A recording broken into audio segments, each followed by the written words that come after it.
Hi, this is Alan, and I'll be talking about oxygen toxicity, and that is the administration of supplemental oxygen to patients, in which we do the opposite of helping them, we actually are harming the patient.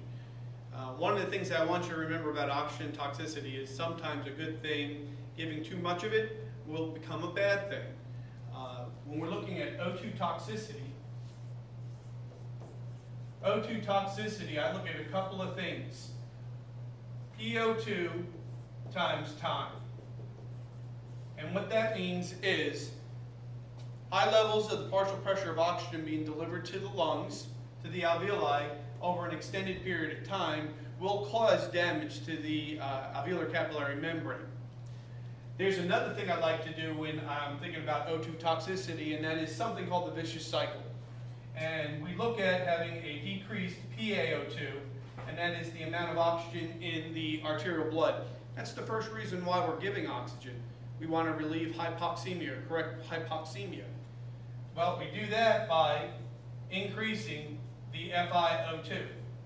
So we increase the oxygen because we had a low PaO2, partial pressure of oxygen in the arterial blood. When we increase the level of oxygen in the arterial blood by increasing the FiO2, when we do that, we're increasing the partial pressure of oxygen in that arterial blood. And if we do it for an extended period of time, we see the destruction of lung tissue. Well, that destruction of lung tissue will end up causing a VQ mismatch. A VQ mismatch is a ventilation or perfusion mismatch, which is normally seen as patchy infiltrates on a chest x-ray when it's due to oxygen toxicity.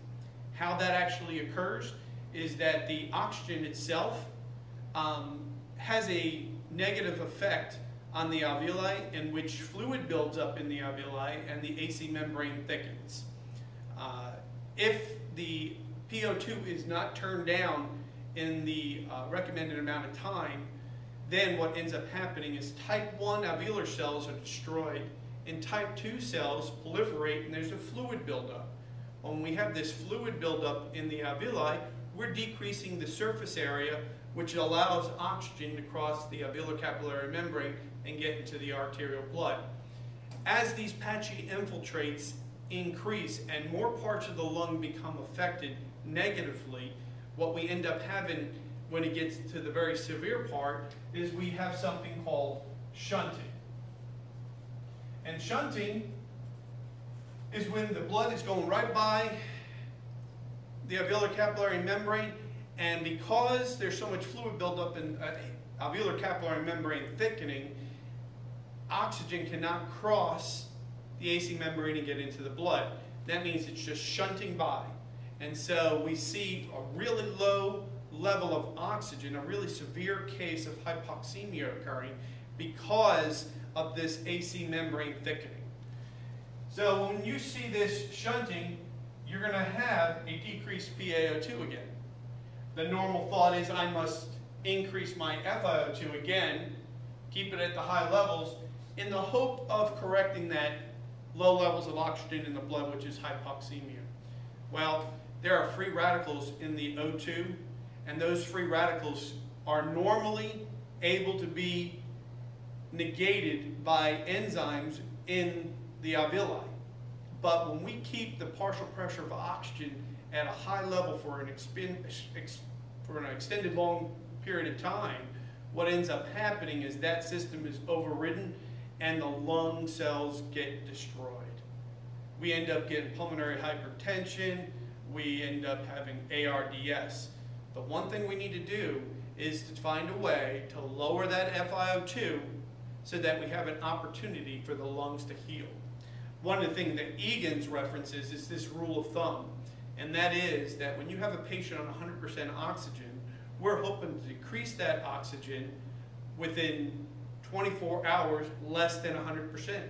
And we want to decrease that oxygen to 70% or less within 48 hours, and our goal is to keep oxygen at 50% or less by the 5th day. Again, key things that you want to remember: PO2 times time, high levels of partial pressure of oxygen in the arterial blood over an extended period of time.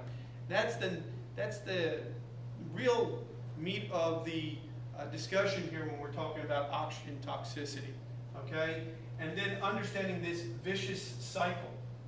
While we get on oxygen, we increase the levels of oxygen, and if we do not monitor this appropriately, we'll end up having a VQ mismatch. And that VQ mismatch will continue to get worse. We're going to see more patchy infiltrates because we're not lowering the PO2 that's in the arterial blood. In the alveoli, we're hoping to get into the arterial blood, and we end up having shunting, which can lead to permanent damage to the lungs, ARDS, death, and pulmonary hypertension. And this topic today again was O2 toxicity.